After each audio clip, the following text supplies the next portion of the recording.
더불함께교회 청년부 예배에 오신 모든 분들을 축복하고 환영합니다. 저희 시간에 예배 전에 함께 먼저 기도하면서 예배를 준비하도록 하겠습니다. 주님은 신실하고 주님은 신실하고 항상 거기 계시네. 주 사랑을 뭐라 할까. 주님은 신실하고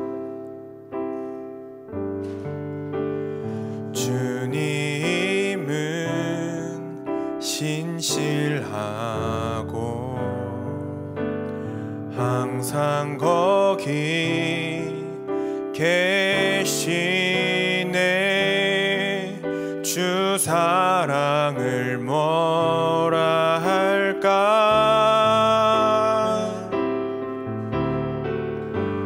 주 사랑이 내 생명보다 귀하고 주 사랑이 파도보다 더 강해요.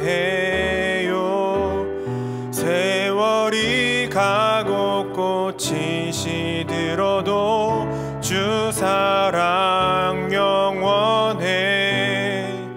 주님 사랑 신실해요. 다시 한번 주님은 신실하고 주님은 신실하고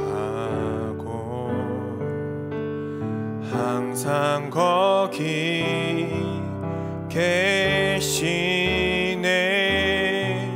주 사랑을 뭐라 할까.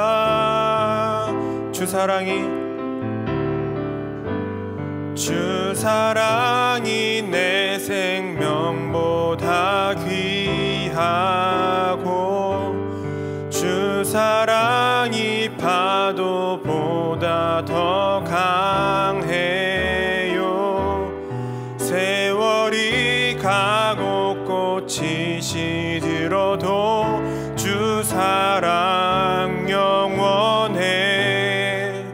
주님 사랑 주 사랑이 내 생명보다 주 사랑이 내 생명보다 귀하고 주 사랑이 파도보다 더 강해요. 세월이 가고 꽃이 시들어도 주 사랑 영원해. 주님 사랑 신실해요. 네, 저희 먼저 기도하실 때는 지금 청년부 예배 온라인 상황에서도 함께 예배 드릴 수 있는 지금의 상황과 환경을 허락하심에 하나님께 감사의 기도를 드리겠습니다. 기도하겠습니다.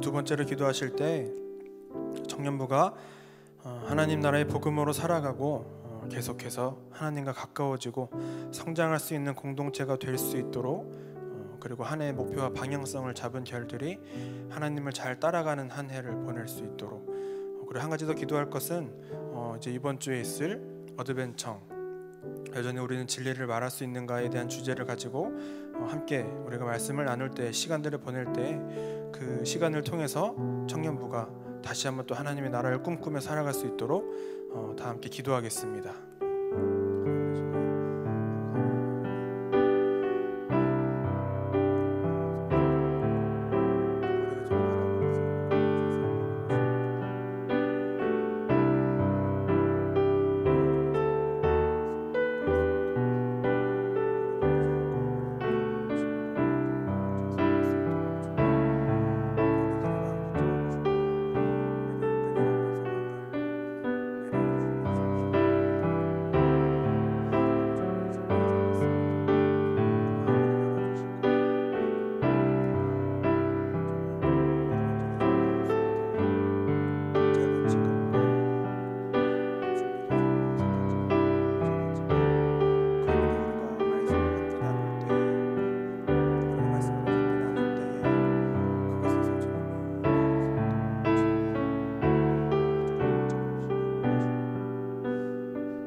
네, 다음으로 기도하실 때는 예배를 준비하는 모든 손길들과 청년부를 위해서 봉사하고 있는 그 모든 손길들을 위해서 기도해 주시기 바랍니다.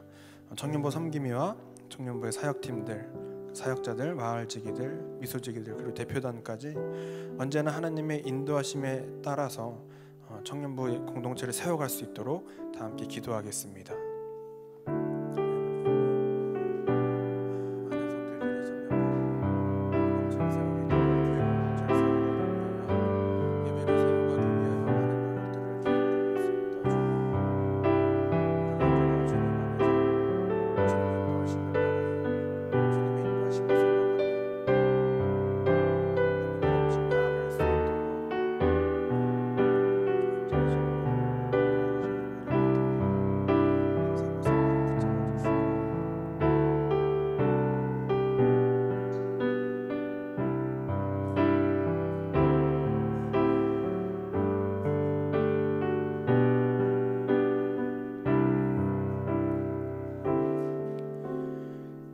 네, 마지막으로 기도하실 때 온라인 예배를 통해서도 복음이 계속 전해지고 있습니다. 오늘 박정호 목사님 설교하시면서 말씀 전하실 때에 하나님이 그 설교를 통하여 사람들의 마음이 열릴 수 있도록, 그리고 복음이 전해지도록 찾는 이들의 마음을 하나님께서 만져주시는 시간이 될 수 있도록 바란다고 다 함께 기도하겠습니다.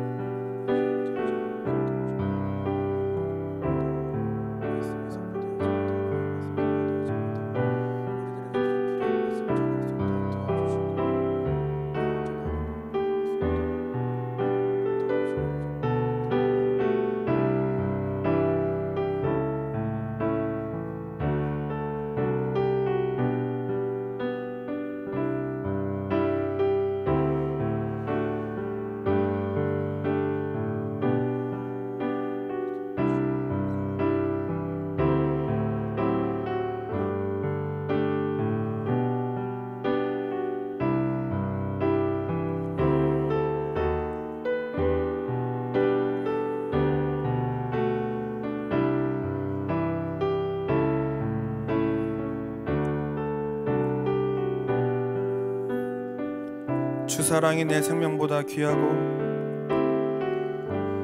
주 사랑이 내 생명보다 귀하고,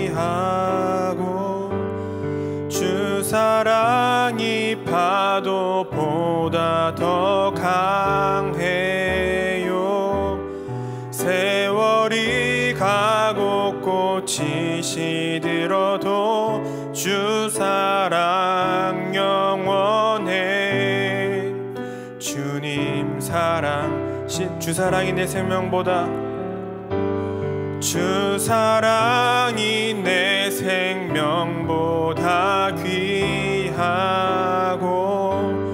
주 사랑이 파도보다 더 강해요. 세월이 가고 꽃이 시들어도 주 사랑 영원해.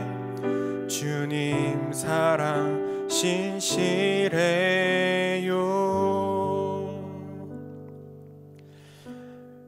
하나님, 저희가 원하는 것은 우리의 삶을 살아갈 때 세월이 가고 꽃이 시들어도 주님의 사랑이 영원합니다, 주님의 사랑이 신실합니다 라고 고백할 수 있는 그리스도만을 따르는 그리스도를 사랑하는 청년부 공동체가 되는 것을 너무나 소망합니다. 우리들의 소망을 누구보다 가장 잘 아시는 주님께서 우리가 원하는 대로 주님의 소망을 이루시기를 간절히 기도드립니다. 예수님의 이름으로 기도드렸습니다. 아멘. 네, 계속해서 예배 준비하겠습니다.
네, 여러분 한 주 동안 설 연휴 잘 보내셨나요?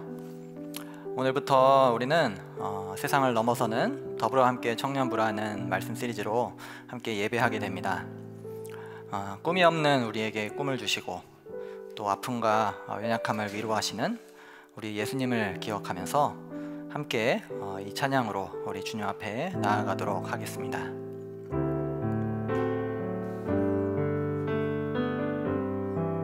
당신은 시간을 뚫고 이 땅 가운데 오셨네. 우리 없는 하늘 원치 않아 우리 삶에 오셨네. 자신의 편안 버리고 우리에게 평안 주셨네. 가장 낮은 자의 모습으로 우리 삶에 오셨네.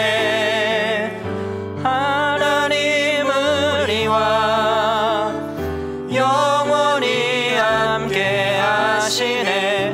꿈 없는 우리에게 그 나라 보여주시네.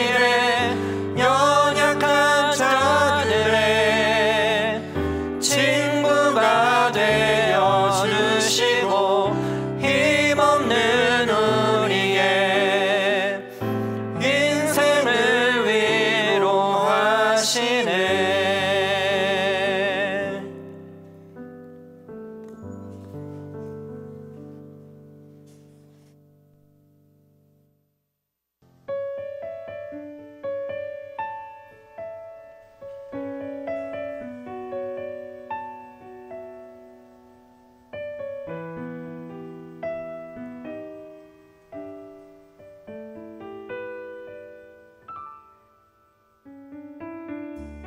하나님, 가슴이 뜁니다. 주님, 당신을 따르겠습니다.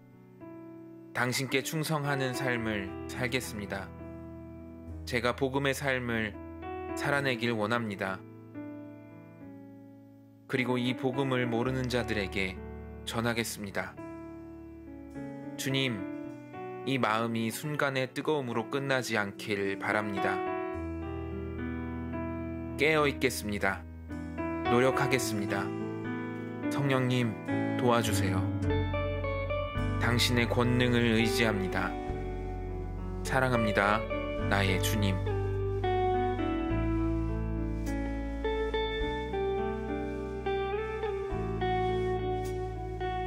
내 인생, 나와 관계된 사람들, 내가 속한 공동체, 나 자신에게만 함몰되어 있었습니다.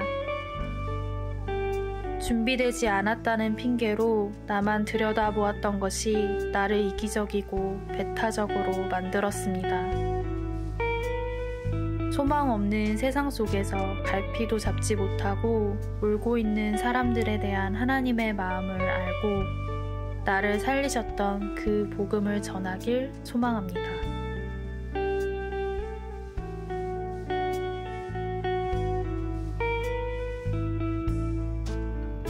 앉아서 그 자리에 머물러 있는 것이 기독교가 아니라는 것을 배웁니다. 하나님 나라를 전하는 것은 선택이 아니라 그리스도인이라면 할 수밖에 없는 일이라는 것을 느낍니다.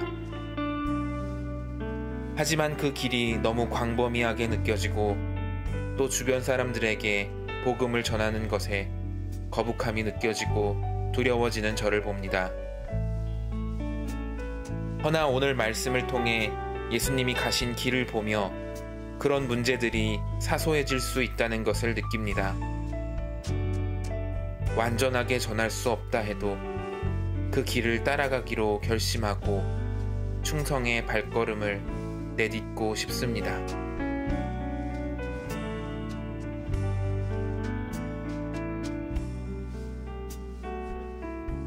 주님, 제가 이제 삶의 다른 곳에 소망이 없다는 것을 깨닫고 주님을 진심으로 따르는 첫걸음을 떼고 있습니다. 저에게 확신과 충성이 생긴 만큼 아직 잘 모르고 헤매일지라도 주님을 따라갈 수 있도록 저를 도와주시고 제 주위 친구들에게도 이 기쁜 소식을 전할 수 있게 도와주세요. 제겐 오직 주님밖에 없다고 고백하면서도 계속해서 세상과 악함에 휩쓸리는 저를 붙잡아 주세요.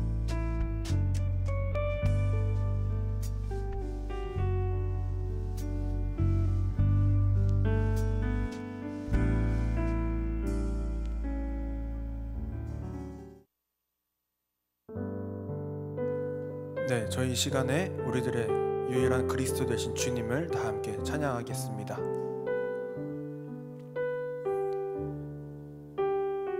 주님과 같이 주님과 같이 내 마음 만지는 분은 없네. 오랜 세월 찾아 난 알았네. 내게 주밖에 없네. 다시 한번 주님과 같이 주님과 같이 내 마음 만지는 분은 없네. 오랜 세월 찾아 난 알았네. 내게 주밖에 없네. 주자비 강같이 주자비 강같이 흐르고 주 손길 치료하네.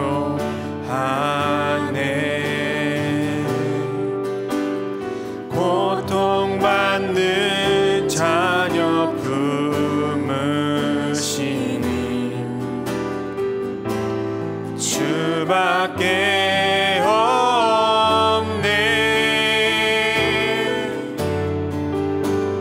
주님과 같이 내 마음 만지는 분은 없네. 오랜 세월 찾아 난 알았네. 내게 주밖에 없네. 주자비 강같이 주자비 강같이 흐르고 주 손길 치료하네.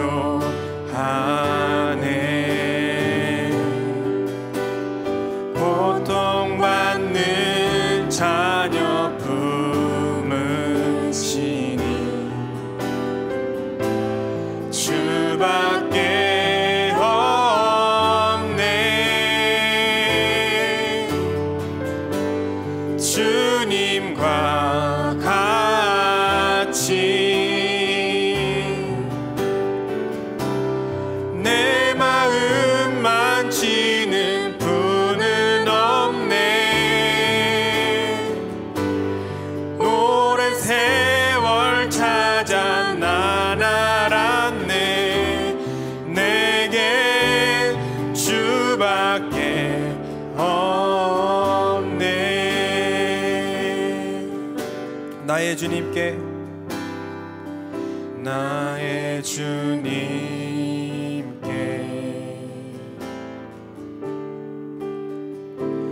찬양 드리며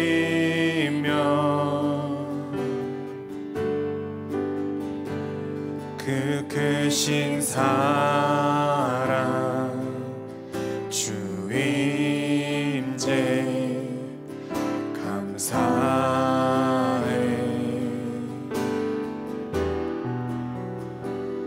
어둠 속에 찾아오셔서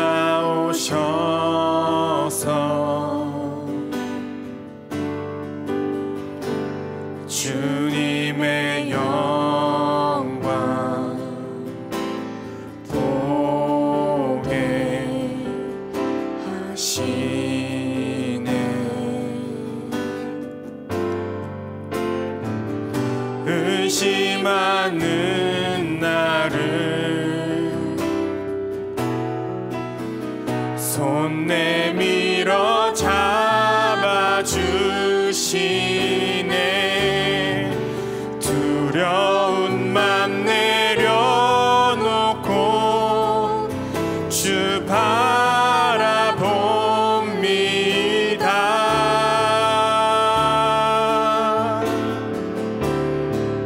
주님을 보게 하소서. 나를 붙드소서.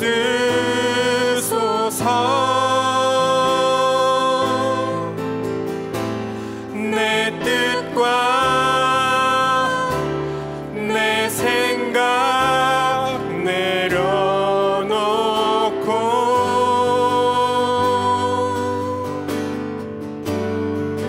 주님 앞에 나 엎드려 주의 음성 기다리니 나를 부르실 때 믿음으로 걸어가리. 다시 한번 나의 주님께, 나의 주님께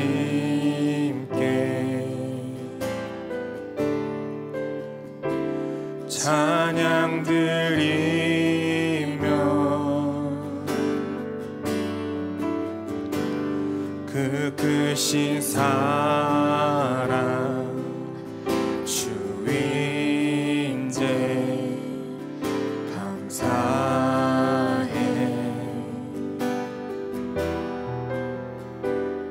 어둠 속에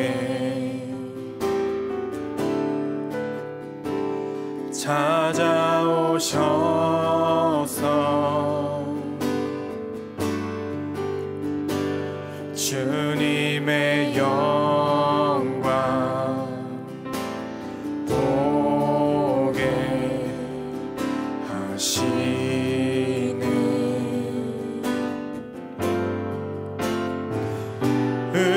의심하는 나를 손 내밀어 잡아주시네.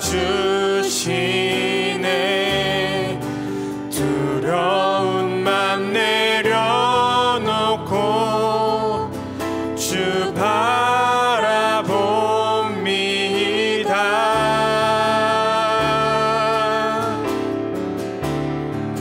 주님을 보게 하소서. 나를 붙드소서. 내 뜻과 내 생각 내려놓고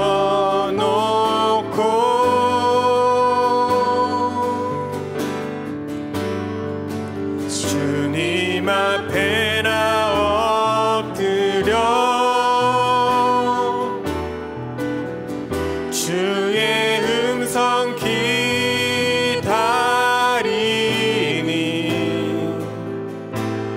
나를 부르실 때 믿음으로 걸어가리.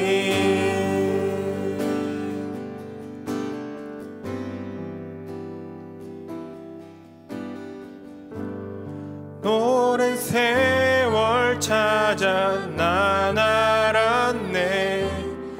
내겐 주밖에 너. 마지막으로 오랜 세월, 오랜 세월 찾아 난 알았네. 내겐 주밖에 없네.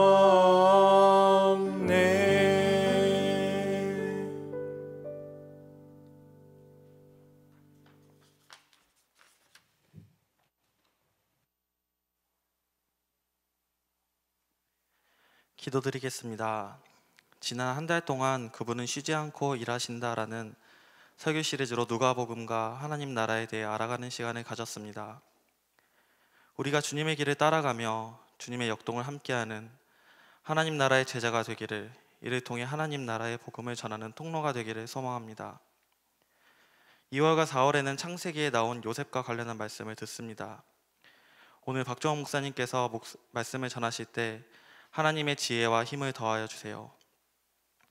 하나님, 2021년 우리는 소망하는 예배 공동체로 살아내고자 합니다.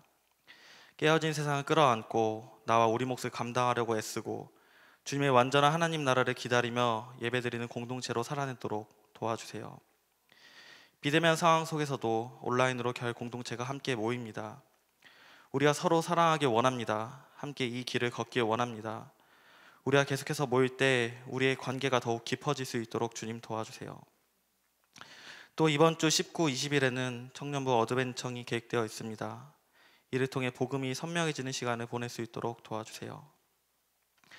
이득수 조은숙 선교사님을 위해 기도합니다. 현지 리더로 섬기고 계시는 분들에게 안전, 지혜, 하나님에 대한 신뢰, 그리고 가정의 평안을 허락해 주세요. 현재 빈민가학교에서의 사역이 준비되고 있고 선교사님들의 비자 발급 중인데 이 과정이 모두 잘 이루어지기를 기도합니다. 또 한국에 남을 세 자녀가 하나님과 함께하기를 기도합니다. 임혜진 간사님이 섬기는 고려대 ISF 영어 예배 유학생 모임을 위해 기도합니다. 고려대 ISF의 유학생들과 한국어 교실 교사들이 원활히 소통하고 준비하기를, 영어 예배와 주일 모임에서 함께 섬길 동역자들 허락해 주시기를, 그리고 임혜진 간사님에게 때를 따라 돕는 은혜와 기쁘게 걸어갈 수 있는 힘을 허락해 주시기를 기도합니다. 사랑하는 주님, 저에게 허락하신 모든 재물 중 일부를 하나님께 올려드립니다. 단순히 물질의 크기가 아닌 드리는 마음을 보시는 주님이시기에 감사와 기쁨의 마음을 함께 드립니다.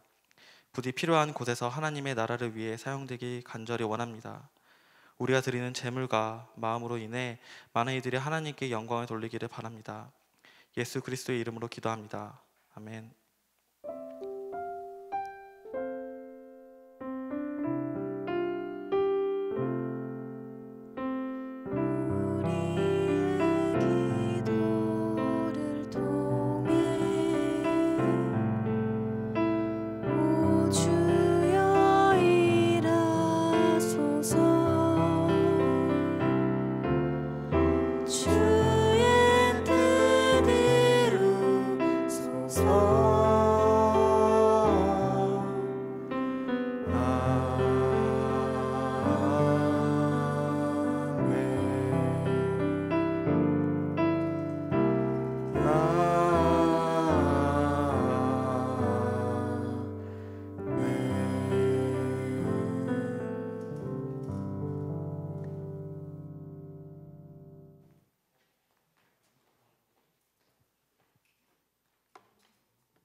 네, 안녕하세요, 여러분. 네, 더불어 함께 청년부 예배에 오신 걸 환영합니다. 다들 설 명절 잘 보내셨나요? 네, 떡국도 많이 드셨나요? 네. 예년 같지 않은 설이라 아쉬움도 있으셨겠지만 또 쉼도 가지시고 또 안부를 못 물었던 이들에게 또 안부도 물으시면서 좋은 시간이 되셨으리라 생각하며 네, 공동체 소식을 전해드리도록 하겠습니다. 네, 저희 네, 첫 번째는요. 네, 저희 예배 후에 더통 라이브가 있습니다. 오늘은 2021년 대표단을 소개하는 날인데요. 어떤 분들이 계실지 또 어떤 이야기들이 있을지 네, 기대하시며 끝까지 네, 기다려주시면 좋겠습니다.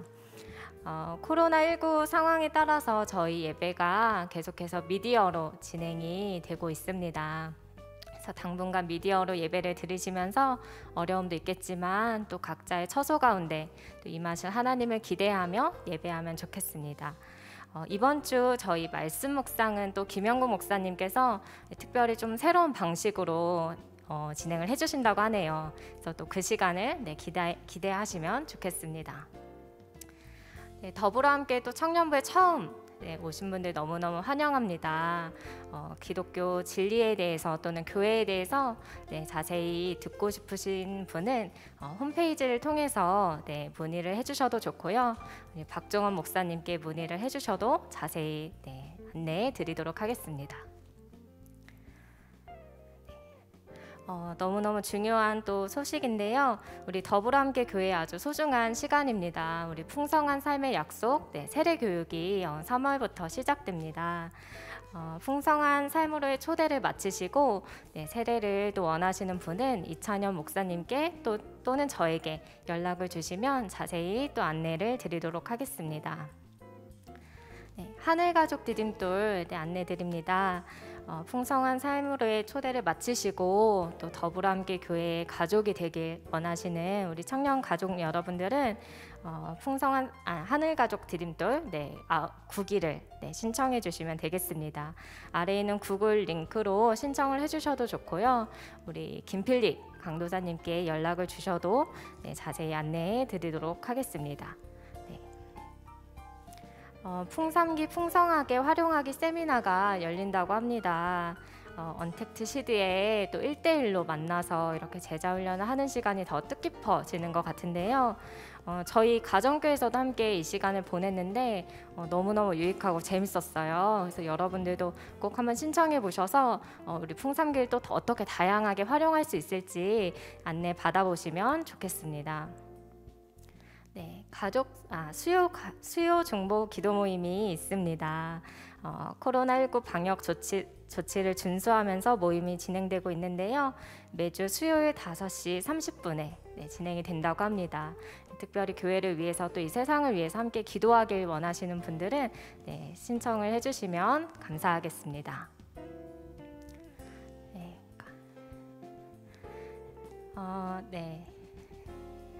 우리 네트워크 소식을 전해드리도록 하겠습니다.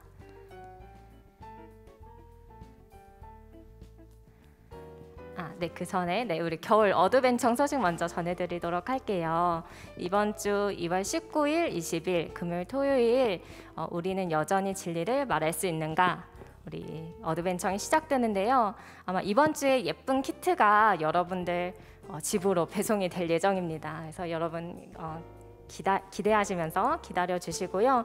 또 이 시간을 통해서 우리가 어떻게 또 기독교 세계관을 가지고 또 이 세상을 살아갈 수 있을지 함께 고민하고 나누는 시간이 될 테니 기도해 주시면 좋겠습니다. 나들목 네트워크 월간 소식이 주보 4면에 있습니다. 함께 참고해서 읽어주시면 좋겠고요. 우리 더불어 함께 청년부 소식도 주보 6면에 있습니다. 그래서 시드 이야기도 있고요. 우리 결 이름 다들 지으셨죠? 그래서 어떤 결들이 있는지도 확인해 보시면서 그 창의성들을 발견해 보시면 좋겠습니다. 우리 3월 차탐예 안내 드릴게요. 우리 3월에는 찾는 이들과 함께하는 예배로 드리는데 이번 주제는 You are something in media입니다. 그래서 줄여서 유심 시리즈인데요. 그래서 미디어를 통해서 나, 또 관계, 또 이 세상 그리고 신 하나님을 바라보는 또 소중한 시간이 될 테니 함께 기도해 주시고 또 찾는 이도 기억해 주시면서 이 시간을 또 초대해 보시면 좋을 것 같아요. 우리 예배 후에 드리면서 마음으로 드리는 예배 계속 구글 링크로 진행이 되고 있습니다. 그래서 우리에게 너무너무 소중한 시간이죠. 그래서 이 시간을 꼭 마음으로 또 하나님께 고백해 보시면 좋겠습니다. 헌금은 계속해서 계좌로 저희가 진행하고 있고요. 헌금 이름 옆에 핸드폰 뒷자리 4자리를 기록해 주시는 것도 잊지 마세요. 공동체 소식을 다 전해드렸고요. 오늘부터 새로운 말씀 시리즈가 시작됩니다. 우리 청년부의 마스코트시죠? 우리 박종원 목사님께서 오늘부터 이제 세상을 넘어선 더청이란 주제로 이렇게 말씀을 또 이야기해 주실 텐데 우리 기대하는 마음으로 또 환영하는 마음으로 박수로 맞도록 하겠습니다.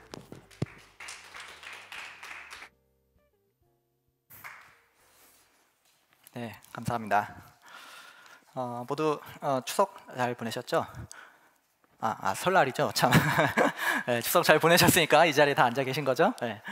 이번 주 설 참 연휴 참 저도 잘 보냈는데요. 시골에 계신 부모님 뵈러 가느라고 부모님께서 단정한 모습을 워낙 좋아하셔서 이렇게 머리도 로보캅처럼 자르고 잘 다녀왔습니다. 아마 로보캅 여러분들 잘 모르시는 세대일 것 같아서 그냥 던져봤고요. 오늘부터 이제 아까 말씀하신 것처럼 2월 그리고 4월 창세기의 요셉 시리즈를 통해서 세상을 넘어서는 덫청 이라는 이 시리즈로 말씀을 나누려고 합니다. 갑자기 웬 요셉 시리즈인가 궁금해하시는 분들 계실지 모르겠는데요. 사실 작년에 우리 11월에 덫청리 하면서 사실 이 말씀을 잠깐 언급드린 적이 있었어요. 꿈에 대해서 하나님의 그 꿈, 하나님 나라 복음이 사실 우리에게 주어졌기 때문에 그걸 가지고 우리가 이 세상의 풍파들을, 이 세상의 이 어려움들을 어떻게 넘어설 수 있을지 사실 그것을 우리 같이 살펴보는 그런 시리즈가 될 것 같습니다. 방금 전에 광고하신 것처럼 3월은 중간에 3월은 우리 찾는 이들을 위한 말씀 시리즈가 준비되니까요.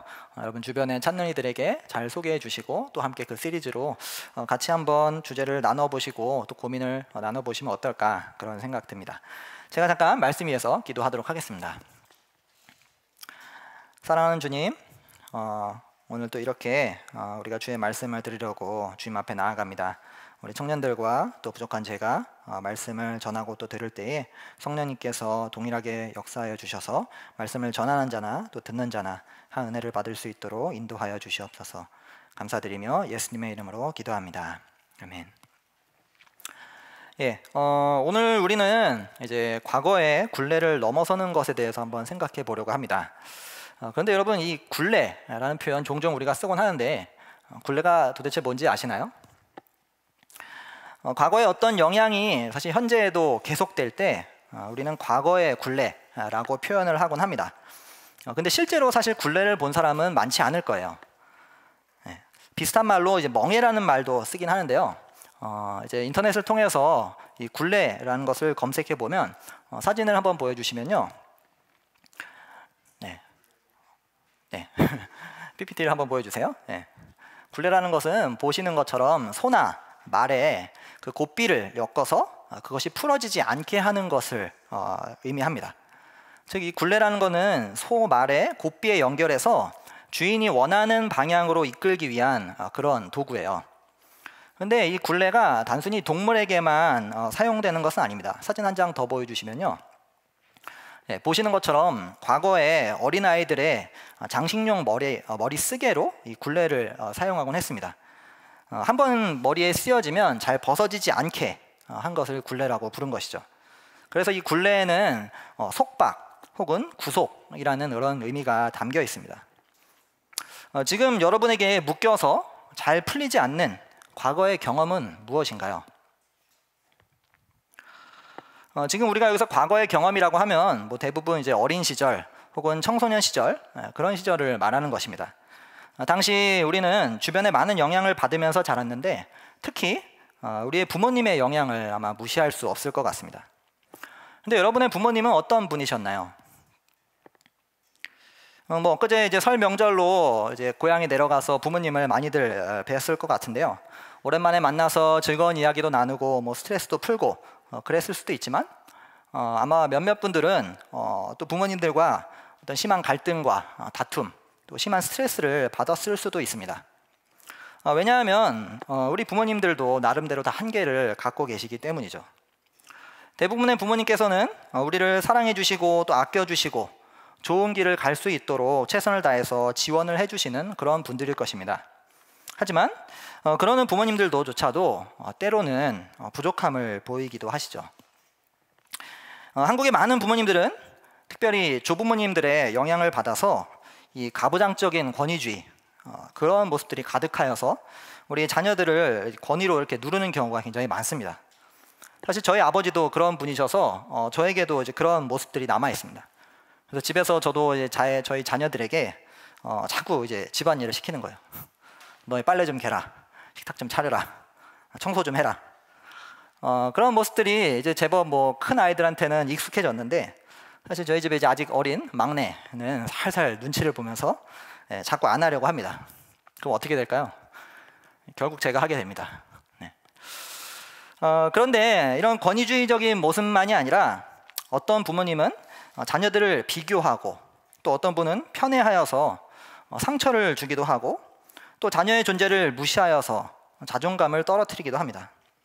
또 어떤 부모님은 부모의 책임을 다하지 않기도 하고 알코올에 중독되어 있기도 하고 물리적인 폭력을 일삼기도 하십니다. 그래서 요즘 우리가 매스컴을 통해서 자주 접하는 아동폭력이라는 이 부분 상당히 심각한 일이죠. 안타까운 것은 부모님들의 그런 모습이 이 가정의 자녀들에게 영향을 미치고 또 그 자녀들이 성인이 되어서 그것이 이제 굴레가 되어서 자신들을 괴롭힌다는 것입니다. 나아가 과거의 영향은 본인에게뿐만이 아니라 공동체 혹은 사회에 혹은 주변 사람들에게까지도 영향을 주게 되는 것이죠.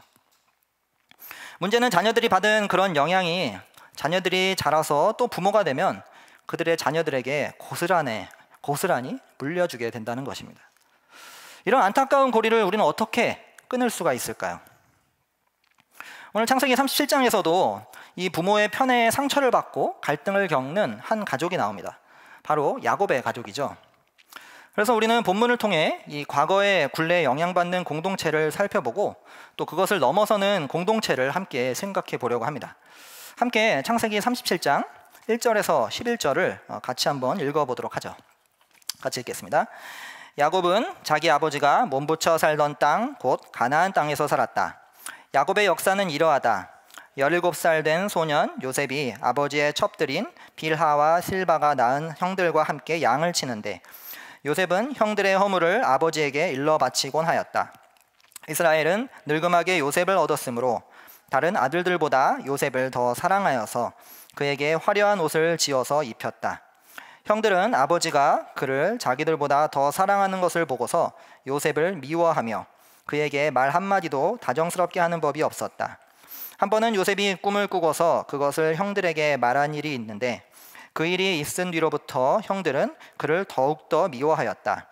요셉이 형들에게 말하였다. 내가 꾼 꿈 이야기를 한번 들어보셔요. 우리가 밭에서 곡식단을 묶고 있었어요. 그런데 갑자기 내가 묶은 단이 우뚝 일어서고 형들의 단이 나의 단을 둘러서서 절을 하였어요. 형들이 그에게 말하였다. 내가 우리의 왕이라도 될성 싶으냐? 정말로 내가 우리를 다스릴 참이냐? 형들은 그의 꿈과 그가 한 말 때문에 그를 더욱더 미워하였다. 얼마 뒤에 그는 또 다른 꿈을 꾸고 그것을 형들에게 말하였다. 들어보셔요. 또 꿈을 꾸었어요. 이번에는 해와 달과 별 11개가 나에게 절을 했어요. 그가 아버지와 형들에게 이렇게 말할 때에 그의 아버지가 그를 꾸짖었다. 내가 꾼 그 꿈이 무엇이냐? 그래, 나하고 너의 어머니하고 너의 형들이 함께 너에게로 가서 땅에 엎드려서 너에게 절을 할 것이란 말이냐? 그의 형들은 그를 시기하였지만 아버지는 그 말을 마음에 두었다. 네, 이 야곱의 가족은 가나안에서 살았습니다. 1절에 나오고 있죠. 또 2절에 야곱의 역사는 이러하다 라면서 창세기 기자가 이야기를 풀어가고 있습니다. 여기서 사용하는 이 역사가 이러하다라는 단어는 사실 창세기에서 여러 번 나오는 단어인데요. 굉장히 독특한 단어입니다.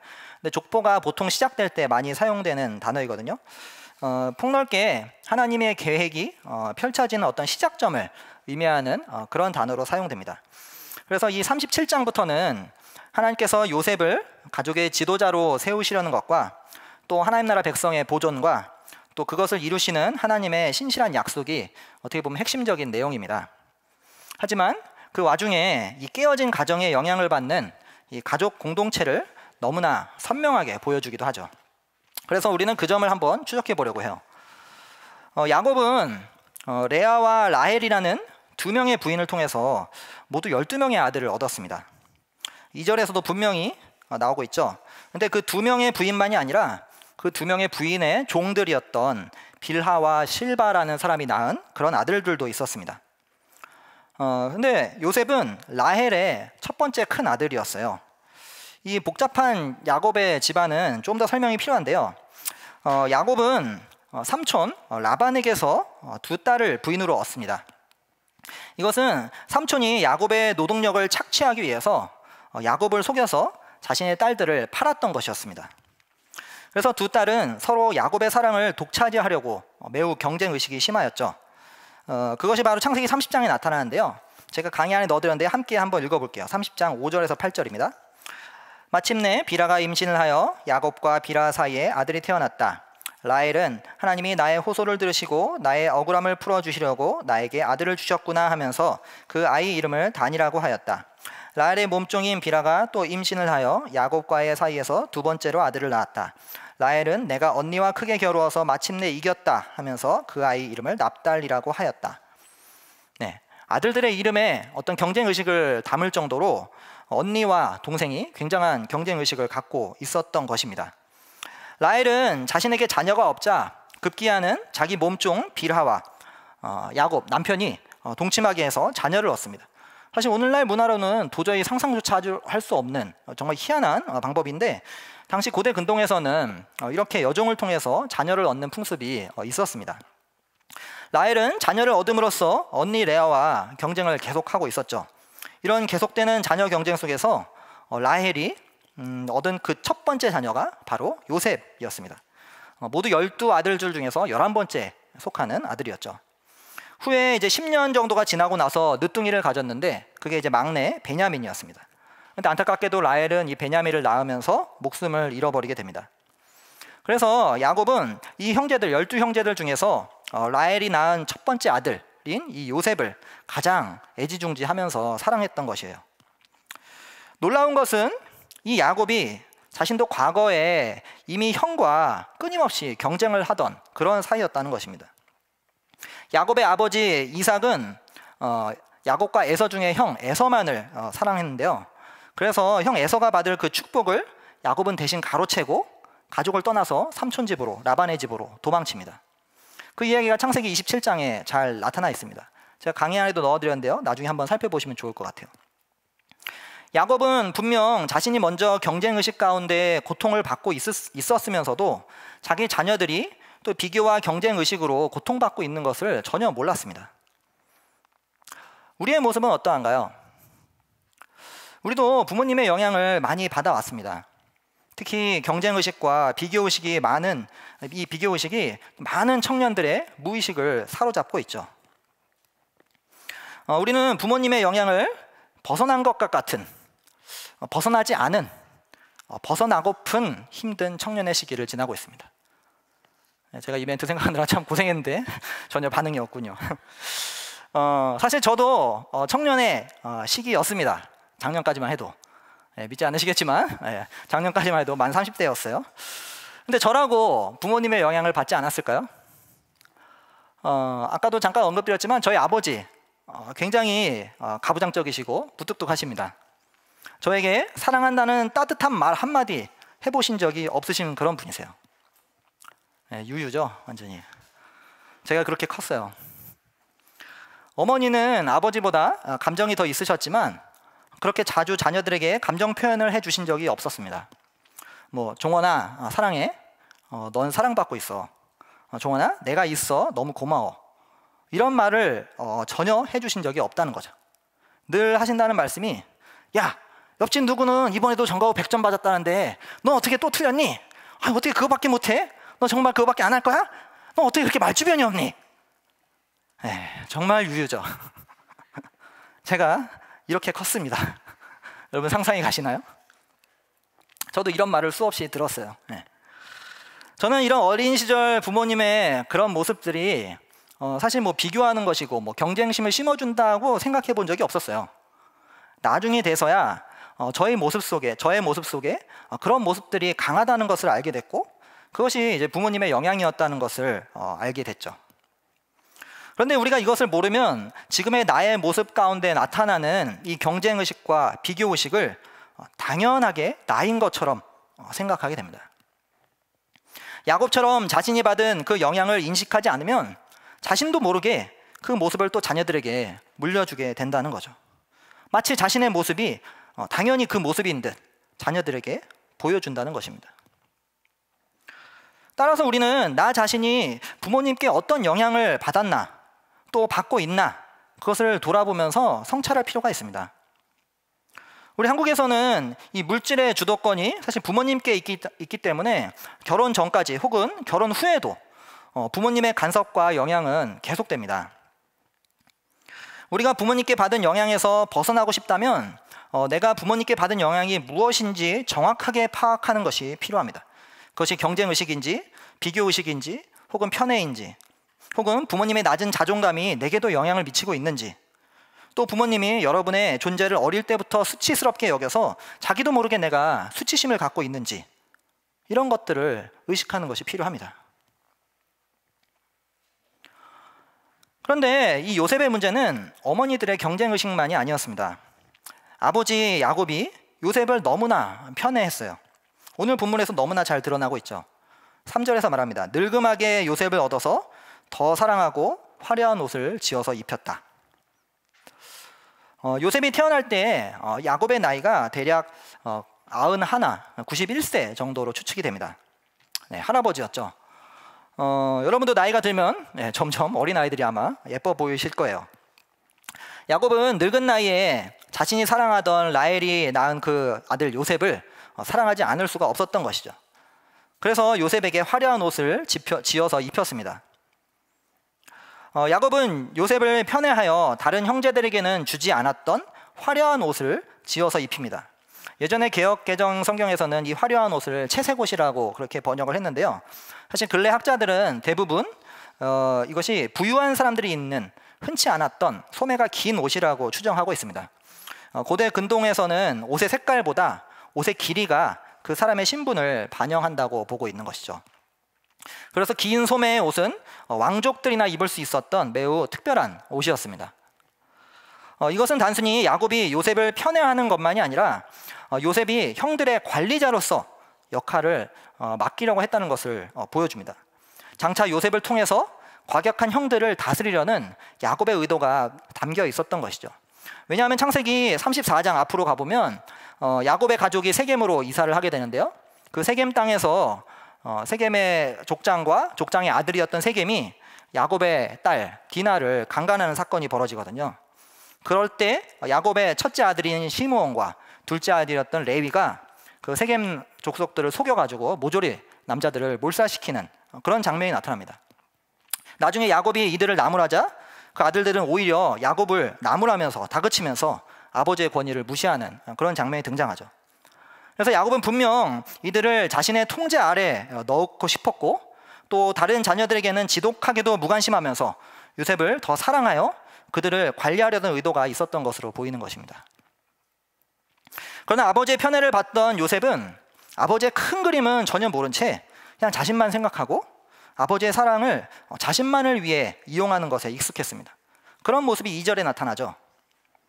요셉은 비라와 실바의 자녀들과 함께 양을 치다가 그들의 허물을 아버지께 일러 바칩니다. 사실 여기서 무엇을 일러 바쳤는지 정확히 알 수는 없지만 여기에 사용된 이 원어는 나쁜 보고라는 그런 의미를 담고 있습니다. 동일한 이 단어가 성경 곳곳에 사용되는데요. 민수기 13장 32절에서는 나쁜 소문, 또 잠언 10장 18절에서는 중상, 에스겔 36장 3절에서는 조롱하는 것, 뭐 이런 식으로 번역이 되곤 합니다.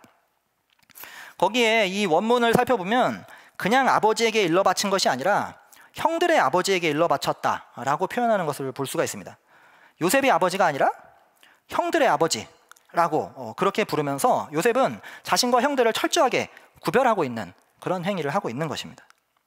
자신은 형들과 다르다고 선을 긋고 아버지에게 형들을 중상모략하고 있는 것과 같은 것이죠. 요셉은 자신이 받은 편애를 이용해서 그것으로 자신의 지위와 권력을 삼고 형들을 모함하고 있는 것입니다. 이런 요셉의 꼴불견인 모습은 당연히 형들의 불만을 샀죠. 4절의 형들은 아버지가 요셉을 편애하는 것을 보았기에 한마디도 다정스럽게 요셉을 대하지 않는 것을 볼 수가 있습니다. 여기서 다정스럽다, 사실 이 표현도 원문을 살펴보면 모든 관계의 회복을 의미하는 샬롬이라는 단어로 사용되는 것을 볼 수가 있습니다. 한 번도 평화롭게 요셉을 대하지 않았다는 것이죠. 오히려 요셉을 너무나도 미워하였습니다. 미워한다는 것은 사랑의 정반대말인 것이죠. 매우 싫어했던 것입니다. 야곱의 편애는 이 아들들의 관계를 무너뜨리고 요셉을 이기적으로 만들어 버렸습니다. 저희 집에도 사실 자녀들이 많다 보니까요. 제가 본의 아니게 자녀들 편애하는 것처럼 보일 때가 있습니다. 특히 이제 아이들이 뭐 게임을 하거나 같이 막 놀려고 할 때 이제 막내가 이제 올해로 이제 6살이 되기 때문에 아직 이해력이 부족하고 판단력이 느리기 때문에 그 아이를 어떤 배려하는 차원에서 뭔가 좀 면제권을 주거나 좀 기회를 한 번 더 주면 다른 아이들이 막 들고 일어나는 거예요. 왜 편애하냐고. 특히 걔보다 이제 3살이나 많은 셋째가 뭐 키는 비슷하고 몸무게도 비슷해서 자기 딴에는 왜 나랑 비슷한 애 쟤는 늘 항상 기회를 더 주고 면제권을 주냐, 뭐 그런 생각을 하는 것 같습니다. 그래서 저희 집은 늘 간식이나 뭐 음식을 줄 때 배급제를 통해서 똑같이 나눠주려고 하죠. 당연히 이제 큰 아이들은 더 크니까 더 많이 주는 것이 공정한데, 사실 아이들이 아직 그것을 이해하지 못하고 있기 때문에 아직도 배급제로 식량을 나눠주고 있습니다. 그럼에도 불구하고 막내는 마치 자신이 뭔가 사랑을 더 받는 것인 양 형들을 무시하고 얕잡아 보는 경우가 종종 있습니다. 그럼 어떻게 될까요? 당연히 저에게 크게 혼나죠. 그러면 이 녀석은 아주 신경질을 냅니다. 그럼 어떻게 될까요? 당연히 저에게 더 혼나죠. 하지만 이 요셉의 아버지 야곱은 요셉에게 그러지 않은 것 같습니다. 요셉이 형들을 중상모략하며 자신만만해할 때 야곱은 더 이 요셉을 편애한 것 같습니다. 그러나 우리는 이 편애가 관계를 깨트리고 또 적대감을 준다는 것을 잊으면 안 됩니다. 편애를 받아온 청년이 계시다면 자신이 중요하다는 것에는 익숙하겠지만 주변 사람들을 존중하고 중요시하는 것에는 익숙하지 않은 자신의 모습을 볼 수가 있을 것입니다. 그런데 문제는 그런 자신의 모습을 쉽게 아무렇지도 않게 생각하게 된다는 것이죠. 그 모습이 바로 요셉의 모습이었습니다. 아나 부인으로 자기 위의 형들을 마치 자기보다 못한 것인 양 그렇게 여겼던 것이죠. 그래서 나아가서 이 모습은 우월의식까지로 이어지게 됩니다. 이제 아버지 야곱의 편애와 이 어머니들의 경쟁의식은 점점 더 깊게 뿌리내려서 야곱의 가족 공동체에 자리 잡았습니다. 그러던 어느 날 요셉이 꿈을 꾸었죠. 꿈의 내용은 우리가 다 익히 알다시피 아주 간단한 내용입니다. 밭에 곡식단을 요셉과 형들이 묶어 있었는데 요셉의 단이 우뚝 서고 형들의 단이 그 단에 절을 했던 것이죠. 근데 요셉은 분명 꿈의 내용이 별로 형들에게 즐거울 것이 없음에도 불구하고 형들에게 들어보라고 간청을 합니다. 6절, 9절에 아주 명확하게 나타나는데요. 6절에서는 들으라 라고 강제하고 있습니다. 요셉의 첫 번째 꿈은 형들의 반감을 샀죠. 8절에 형들은 분노하면서 요셉을 미워합니다. 그런데 요셉은 그런 분노를 경험하고 나서도 9절에 또 다른 꿈을 형들에게 말합니다. 이게 무슨 심보일까요? 조금 전에 설명드린 저희 집의 막내 같이 형 앞에서 형들의 부하가 치밀어 오르게 약오르는 것과 별로 다르지 않습니다. 나는 초콜릿 먹었지, 나는 아빠가 점프 뛰어줬지 하면서 형들의 약을 올리는 것이죠. 요셉은 지금 형들이 분명 싫어하고 화를 낼 것을 뻔히 알면서도 계속해서 꿈 이야기를 고집하고 있습니다. 왜 그런가요? 아버지의 편애 속에서 자신이 꾸었던 그 꿈은 자신을 더욱더 특별한 존재로 만들어주는 것이거든요. 우월의식에 가득 차서 형들의 기분과 감정은 아무런 상관도 하지 않고 자기만이 드러나기를 바라고 있는 것이죠.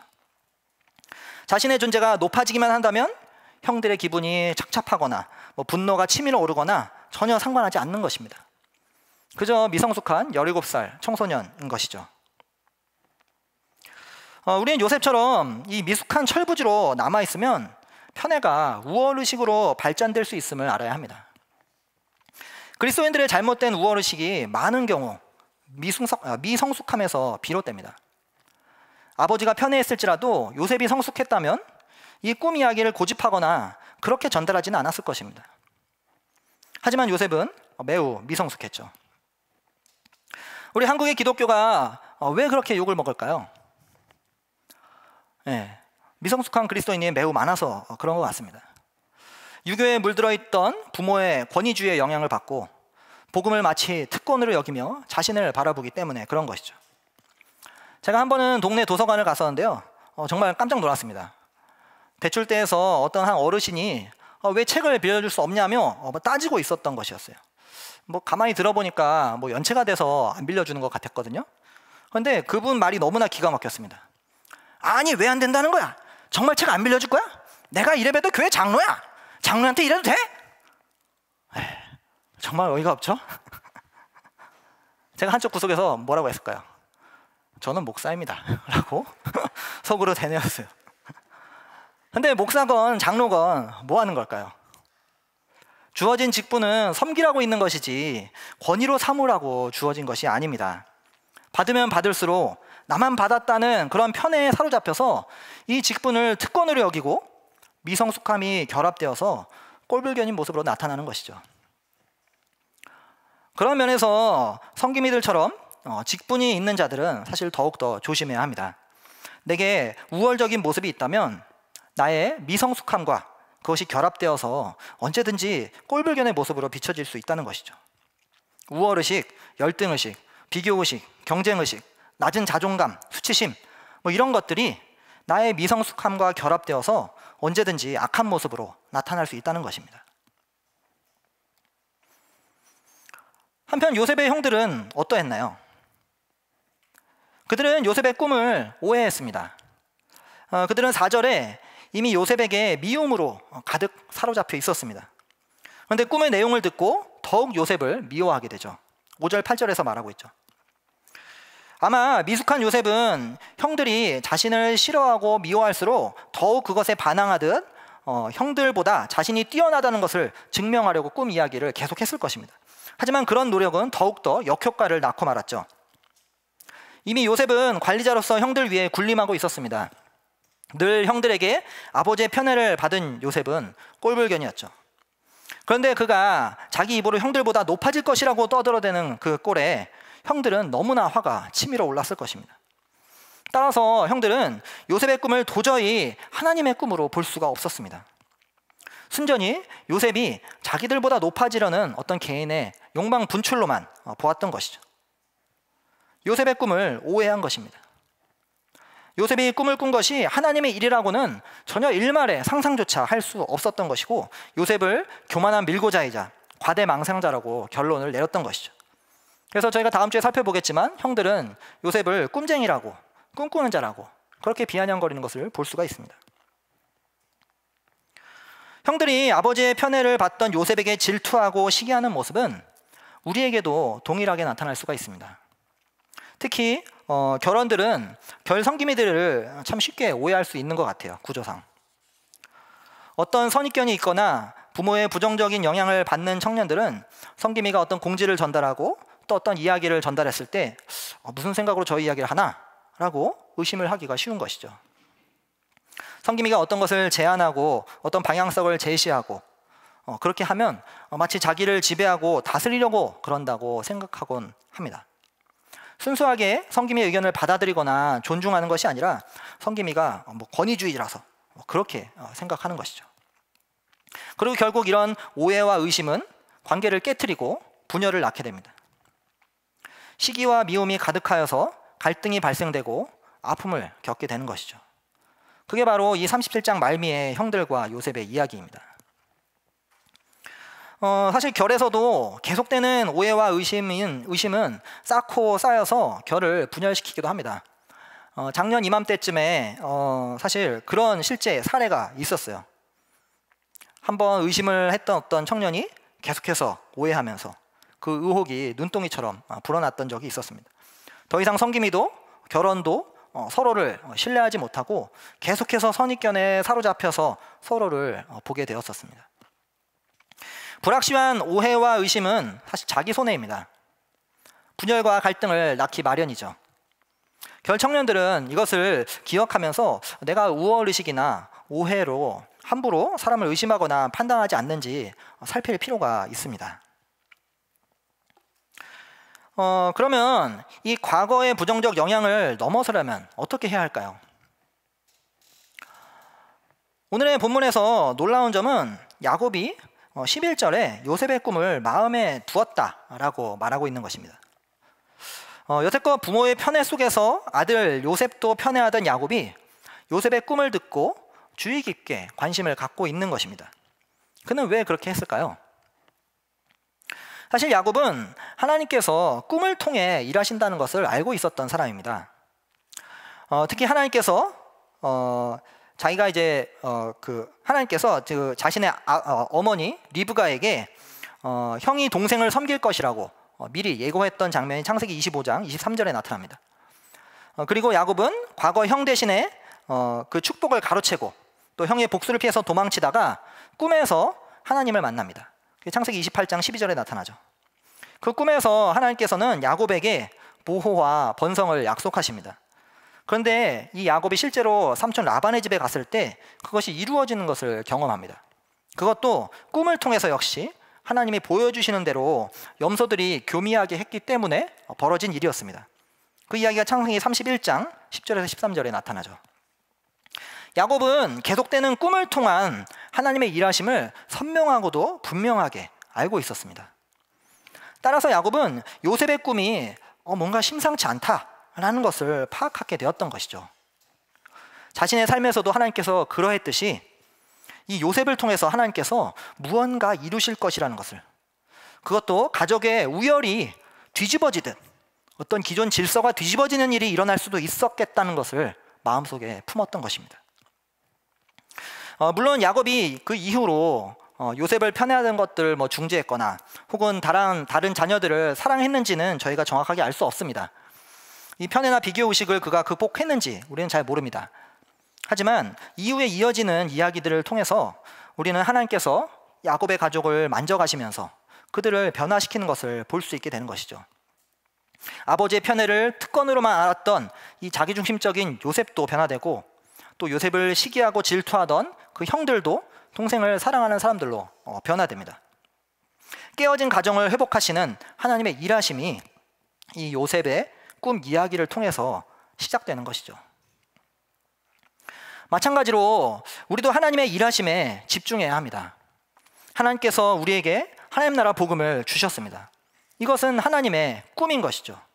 깨어진 세상을 하나님의 다스림으로 회복하시겠다는 하나님의 바람입니다. 야곱의 가족이 뒤집어졌듯이 지금도 얼마든지 이 세상을 뒤집을 수 있는 하나님의 능력입니다. 우리도 하나님 나라 복음으로 지금 이 자리에 있는 것이죠. 내가 결에 속하게 된 것, 청년부에 속하게 된 것, 그것이 다 하나님 나라 복음 덕분입니다. 내가 하나님 나라 백성이 된 것, 그것도 역시 이 하나님 나라 복음 덕분인 것이죠. 이쯤에서는 우리가 한번 볼 필요가 있는 그림이 있죠. 네, 한번 보여주시겠어요?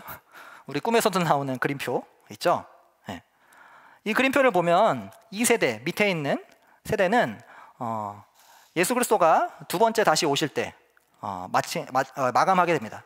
예수 그리스도께서 처음에 이 땅에 오셨을 때 오는 세대, 하늘의 세대가 시작되었습니다. 그래서 우리로 하여금 지금 저 십자가와 두 번째 밑으로 향하는 화살표, 그 안에 있는 네모를 지금 살고 있게 되는 것이죠. 이것을 하나님 나라 이중고도라고 부르곤 하는데요. 비록 여전히 이 2세대 과거의 영향이 내게서 완전히 사라지진 않았지만 이미 시작된 하나님 나라와 아직 완전히 임하지 않은 그 하나님 나라 사이의 네모 사이에서 우리가 살고 있다는 것을 잊지 말아야 합니다. 내가 변화되고 있는 중이라는 그 사실을 놓치지 말아야 한다는 것이죠. 그래서 우리는 더욱더 하나님의 일하심에 집중해야 하는 것입니다. 아직 자신의 미약함과 부족함이 많더라도 실망하지 말고 계속해서 야곱처럼 하나님의 일하심에 집중하고 바라봐야 합니다. 그것이 우리가 나아가야 할 방향이고 목표인 것이죠. 하나님의 일하심을 본다면 계속해서 하나님의 꿈인 그 하나님 나라로 자신의 정체성을 세우는 것이 또한 필요합니다. 왜냐하면 우리 부모님들은 우리의 정체성을 하나님 나라 복음으로 보지 않고 자신의 욕망과 자신의 욕심으로 보는 경우가 많기 때문이죠. 야곱은 요셉을 편애하면서 형들을 다스리려고 했습니다. 큰 아들들과의 그 어려운 관계를 요셉을 통해서 통제하려고 했었죠. 물론 요셉은 그걸 알 수 없었고 그저 아버지의 편애가 편하기만 했었습니다.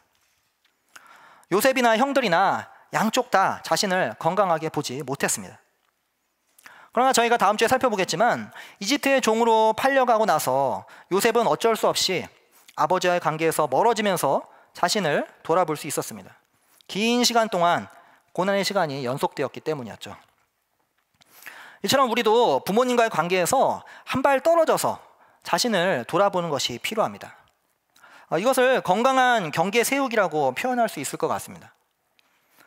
부모님이 어떤 개별적인 성인인 것처럼 우리들도 개별적 성인으로서 부모님과 관계를 맺는 것입니다. 네, 이거 어른들이 들면 마치 다이다이 한다고 오해하실 수가 있는데요. 전혀 그런 건 아닙니다.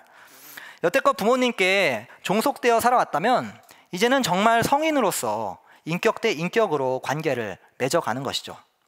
물론 이게 쉽지는 않습니다. 그래서 많은 청년들이 뭐 결혼을 통해서 부모님으로부터 이제 독립을 꿈꾸곤 하죠. 사실 저도 청년일 때 그런 생각을 하곤 했고요. 하지만 그것은 저의 착각이었습니다.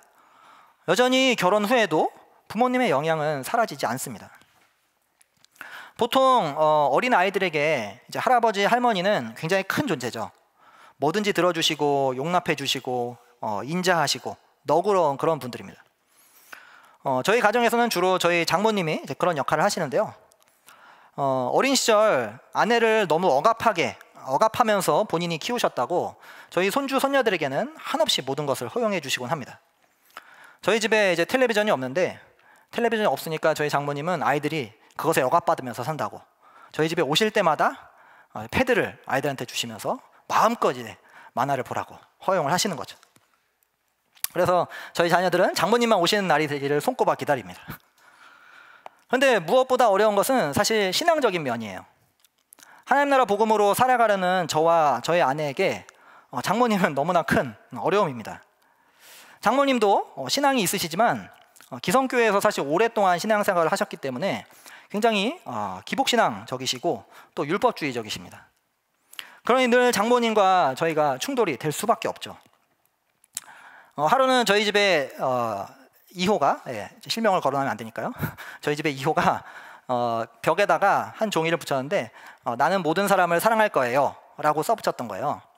근데 저희 장모님이 오셔서 그걸 보시더니 야 2호야 모든 사람을 사랑하면 안 돼. 왜 모든 사람을 사랑해?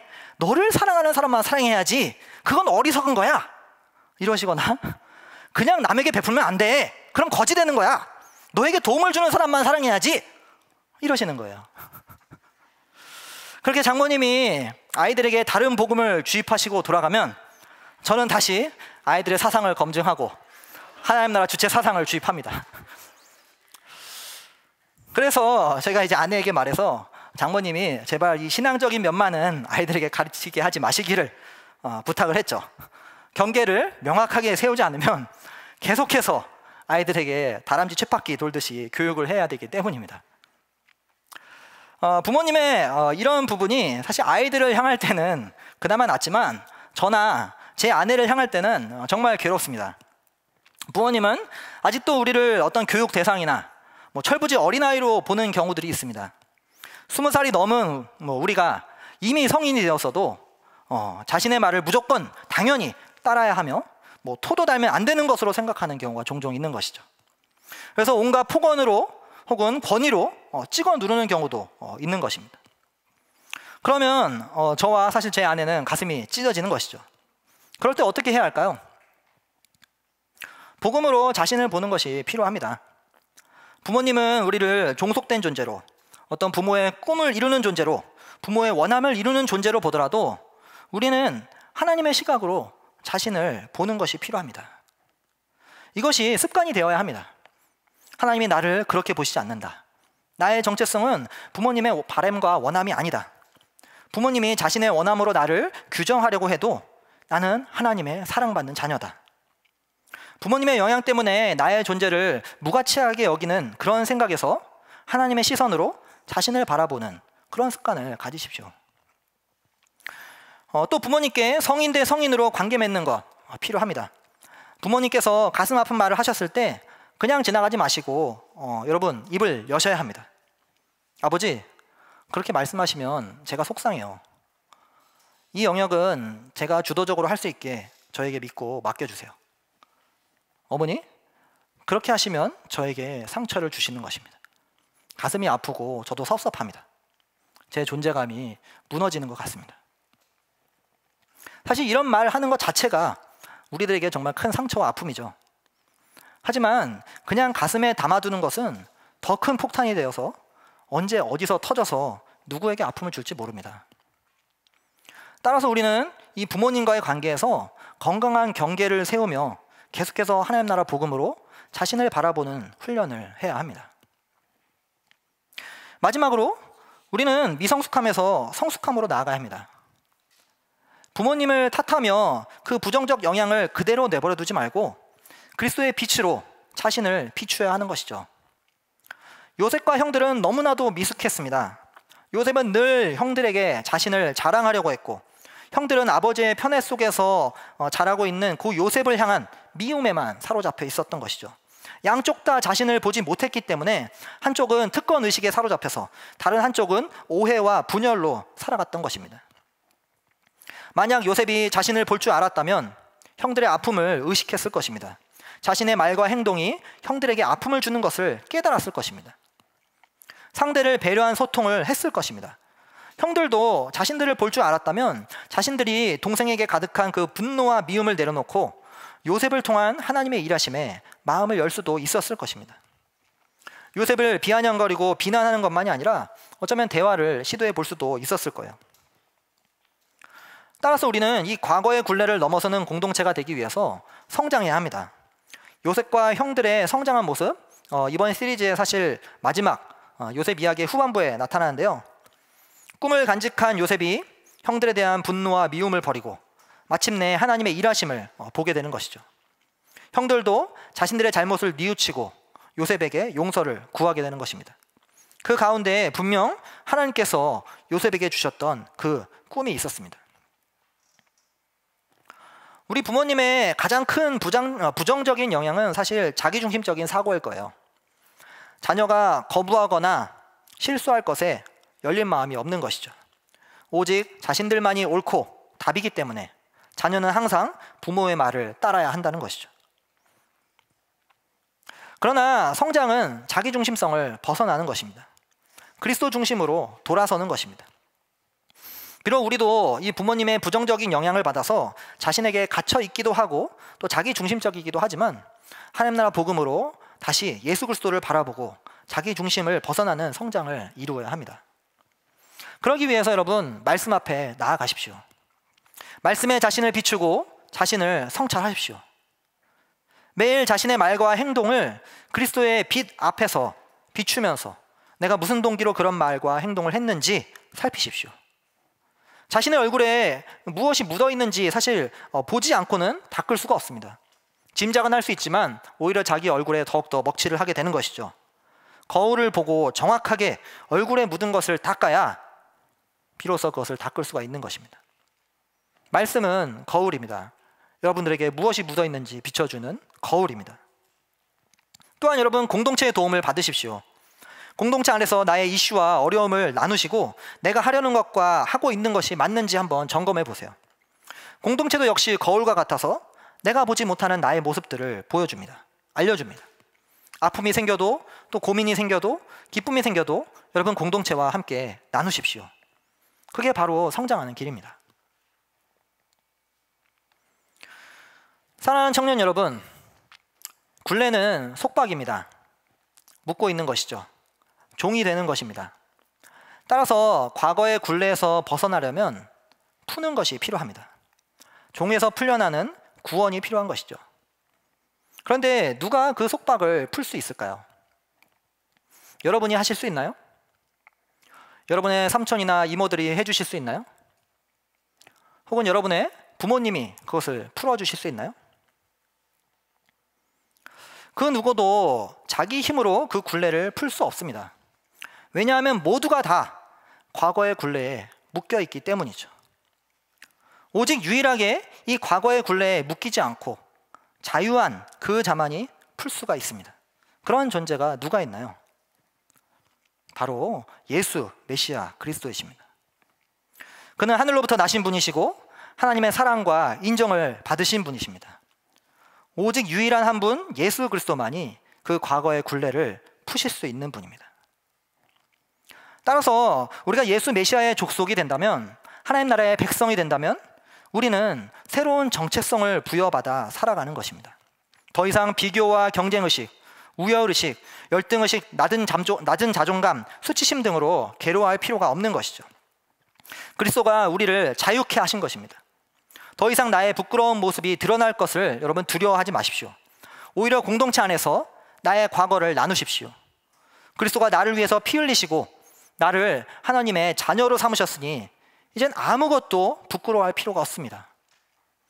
오히려 나의 삶을 사로잡았었던 그 경쟁의식, 우월의식, 그 열등의식 등을 나누셔서 더 이상 그것에 매이지 않게 하십시오. 우리는 더 이상 그런 것들에 묶여있는 사람들이 아닙니다. 부모가 아무리 경쟁을 우리에게 심어 놓았어도, 부모가 아무리 우리를 하대하고 하찮게 여겨도 우리는 하나님 안에서 안전하고 고귀한 존재들입니다. 그리스도의 보혈로 과거의 굴레에서 풀려난 우리를 하나님은 이미 용납하셨습니다. 우리는 부모님의 기준을 달성해야 하는 그런 존재들이 아닙니다. 부모님의 기대에 맞추어서 사는 존재들도 아닙니다. 스스로를 부모님의 눈으로 보지 마시고 하나님의 눈으로 바라보십시오. 여러분은 이미 하나님께 소중하고 이 세상에서 둘도 없이 보배로운 존재들입니다. 그러니 더 이상 이 과거의 굴레에 매여 있지 마시고 하루하루 하나님 나라 복음으로 자신을 바라보며 또 성장하고 자라나는 우리 청년 여러분이 되시기를 소망합니다. 우리 1분간 오늘 말씀 중에 내게 하신 말씀을 듣는 시간을 갖도록 하겠습니다.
네, 이 시간은 우리 예배에서 가장 소중한 시간입니다.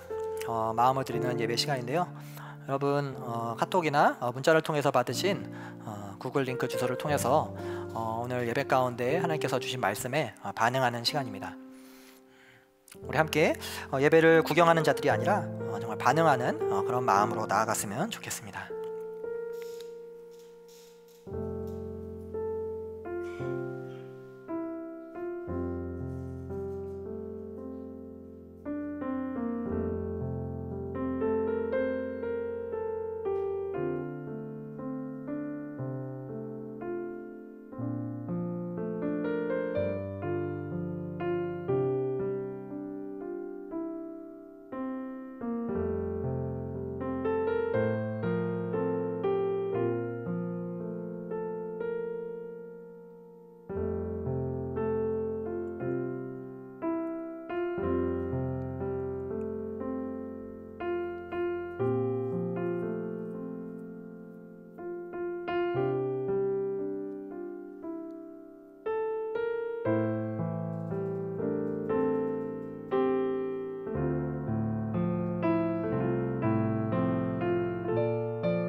우리 함께 예수 나의 치료자 같이 찬양하면서 우리 하나님 앞에 우리 마음을 드리도록 하겠습니다.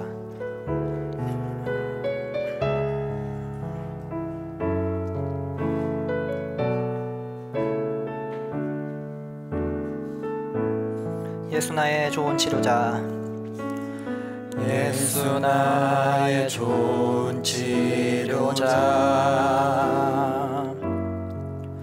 그의 눈이 머무는 곳은 나의 슬픔과 고통, 고개 들어 그의 눈을 볼 때에 알았네. 예수 나의 좋은 치료자,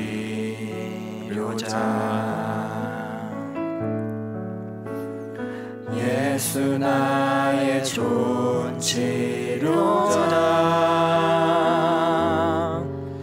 그의 손길이 닿는 곳은 나의 상처와 아픔, 영원히 흐를 것 같았던 눈물 다 멎었네. 예수 나의 치료자,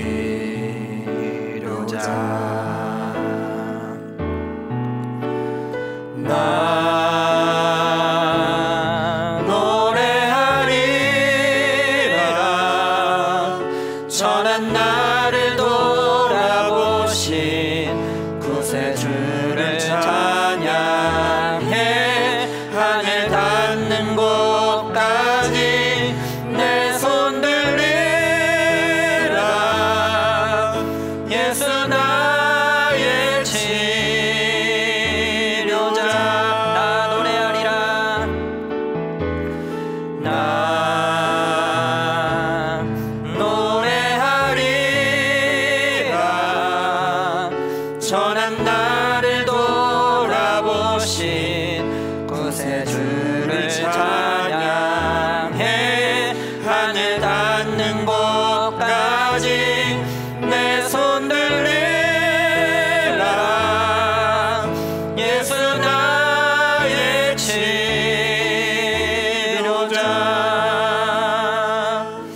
이 시간 우리 함께 한 가지만 기도하면 좋겠습니다. 부모님과의 건강한 관계를 맺는 것은 어떻게 보면 우리가 평생 해가야 할 그러한 작업인 것 같습니다. 여지껏 부모님께 받아왔던 영향들, 그것이 좋던 안 좋은 영향이던 그것은 어떻게 보면 우리가 이제는 또 넘어서야 할 그러한 영역인 것 같습니다. 계속해서 하나님 나라 복음, 하나님께서 주신 이 꿈을 갖고 나를 비춰보며 그 복음 앞에 나를 내어드리며 하나님께서 나를 바라보시는 그 모습으로 나 또한 바라보고 또 그렇게 계속 빚어지며 자라가고 또 부모님과의 또 건강한 관계를 맺어가는 내가 될 수 있게 해달라고 우리 각자 자신을 위해서, 우리의 공동체 청년들을 위해서 함께 기도하도록 하겠습니다. 주님, 그렇습니다. 우리가 정말 고민하지만 계속해서 하나님 나라 복음으로 자신을 바라볼 수 있기를 소망합니다. 주님, 우리 하나님께서 일하시는 것들을 기대하고 소망했던 것처럼 우리로 하여금 하나님께서 일하시는 것들을 바라보고 소망할 수 있도록 주님 이끌어 주시옵소서. 또 아버지, 우리에게 주신 하나님 나라 복음, 이것을 통하여서 내가 누구인지 잊지 않으며 그 가운데 하나님과의 또 우리 정말 또 이웃과의 정말 또 우리 가족과의 또 부모님과의 건강한 관계를 맺어가는 우리의 청년들이 될 수 있도록 주님 이끄시고 도와주시옵소서. 아버지, 우리의 눈을 열어주시옵소서. 우리 청년들의 눈을 열어주시옵소서.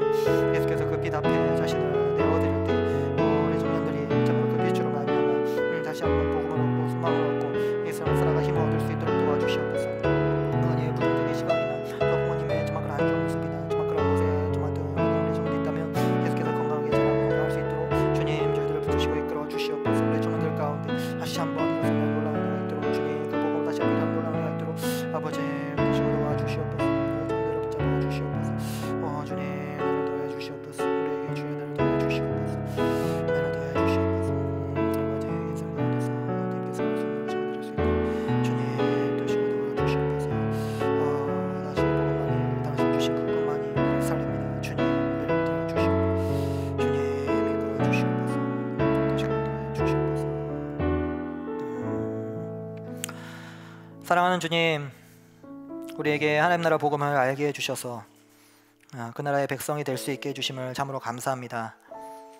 계속해서 그 하나님 나라 복음으로 자신을 비추어 보며 특별히 부모님으로 받는 그 부정적인 영향 가운데서도 우리가 중심을 잃지 않으며 계속 하나님께서 만져주시는 대로 빚어지고 성장하는 저희 모두가 될 수 있도록 주님 우리들을 붙잡아 주시고 인도하여 주시옵소서.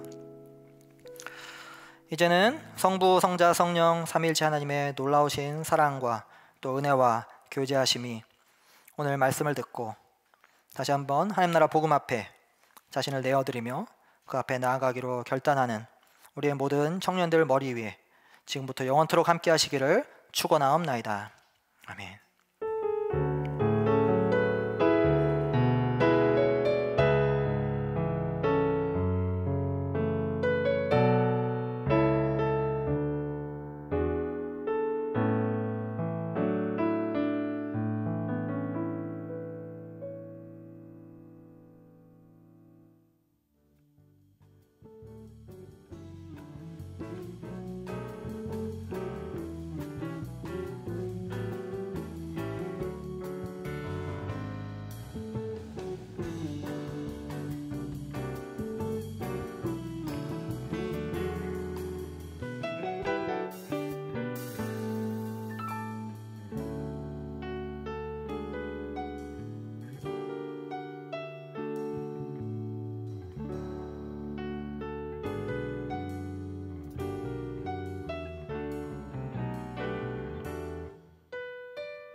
네, 안녕하세요. 더불어함께 청년부 최명호 전도사입니다. 대한민국 교회에 보면 어딜 가든지 꼭 있는 존재들이 있습니다. 이름은 여러 가지로 있는데요. 뭐 임원일 수도 있고 대표단이라고 할 수도 있는데 이제 그들은 이제 그 누구보다도 공동체 안에서 가장 낮은 곳에서 가장 아름답게 섬기고 있는 분들이죠. 그래서 오늘은 더불어함께 청년부 대표단 소개를 조금 해드리려고 합니다. 대표단 나오실 때 큰 박수로 맞아주시면 감사하겠습니다. 대표단 나와주세요.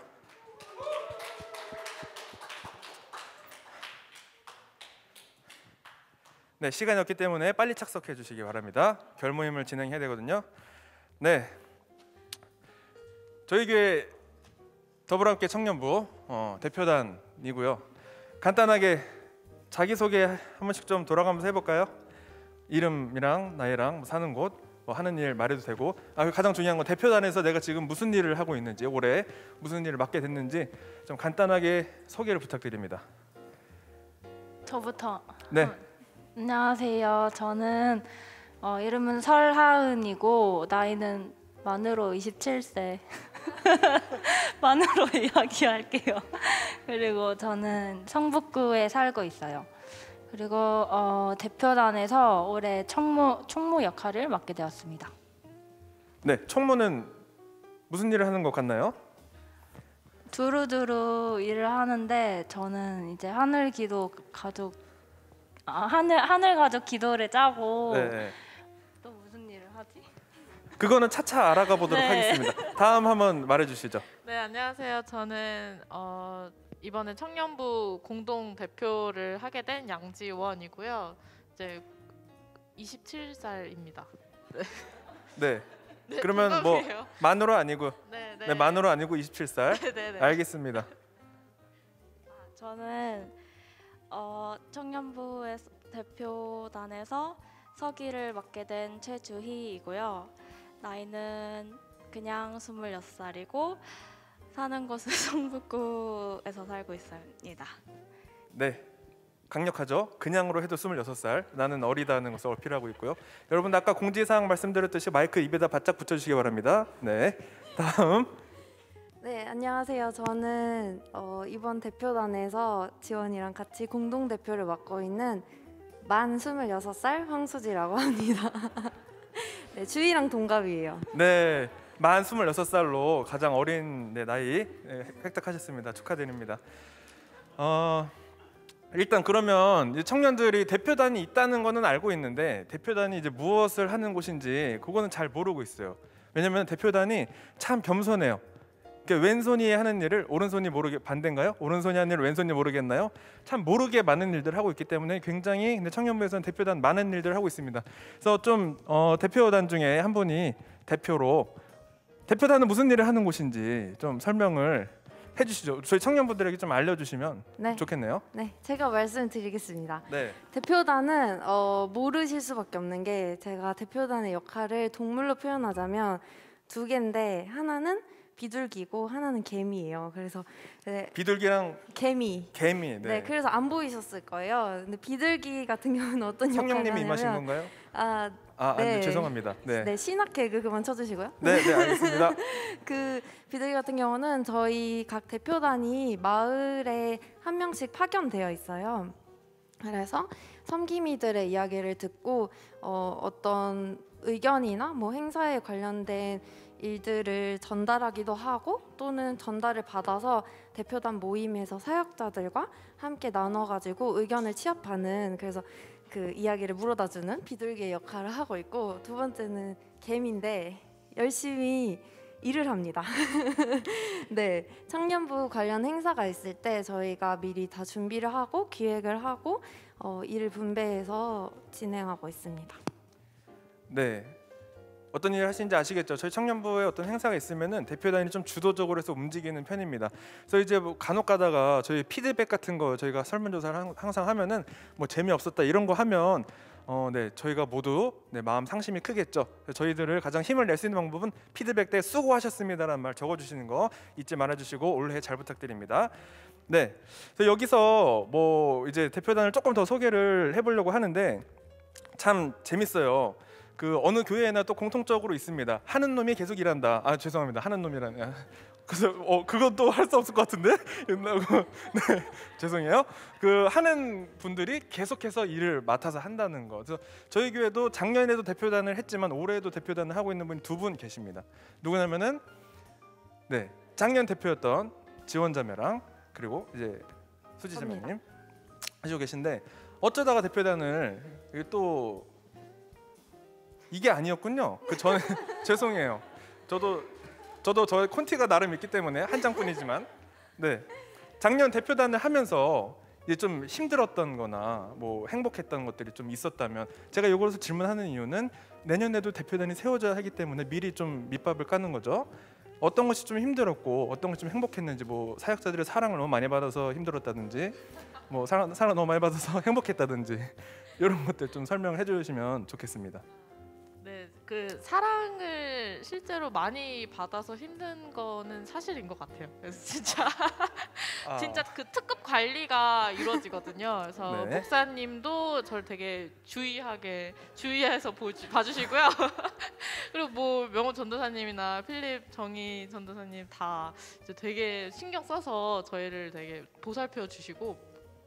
근데 실제 작년에 좀 힘들었던 거는 이제 작년에 코로나가 터질 줄 모르는 네, 그죠. 상황이었어요. 근데 이제 초반에 코로나가 터지면서 되게 많은 변화들이 생겼었죠. 그래서 이거 어떻게 해야 되는지 막 당황스러워하고 우리 공동체 동력이 어디서 나와야 되는지 이런 고민들도 굉장히 많았기 때문에 이제 임기응변이 되게 많이 필요했어요. 어떻게 하지 계속 변화하는 상황에 대해서. 그래서 그런 회의하는 과정이 힘들었는데 또 근데 그게 또 재밌더라고요. 그럼에도 우리가 할 수 있는 것들을 계속 찾아 나가야 되니까. 그렇죠. 전우회가 생기죠. 네. 네, 그게 되게 행복했었던 기억인 것 같아요. 네. 수지자매님은? 저는 비슷한데 저도 가장 힘들었던 거는 갑자기 코로나가 터지면서 온라인 상황으로 다 바뀌어가지고 대표단들도 거의 한 3개월 동안 회의를 막 아예 못하고 그런 시간도 있었어요.